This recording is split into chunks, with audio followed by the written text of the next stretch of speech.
منم مهداد دوستاشتی. امروز میخوام یه کیک درست کنم. بچه‌ها من میخوام چیزی که مامانم اصلا برام کیکی که مامانم اصلا برام درست نمیکنه خودم درست کنم. بچه‌ها خیلی آسونه، شما هم تو خونه درست کنید. بیسکویت ها رو میذاریم تو قهوه، میذاریم سر جاش.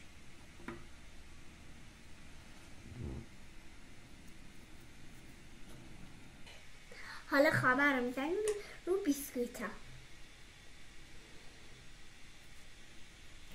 دوباره بیسکویت ها برمی داریم میزنیم توش.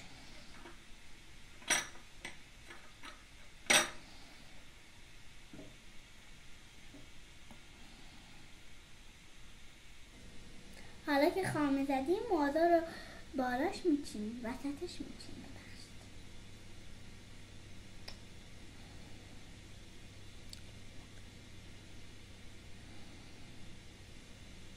دو طرفش رو جمع میکنیم.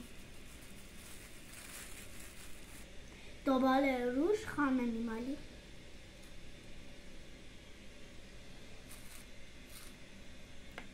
برای تزیینش روش و کاکائو میریزیم.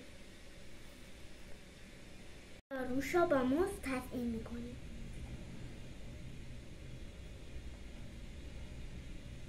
کیک ما آماده است. حالا گذاشتیمش اینجا که بخوریمش.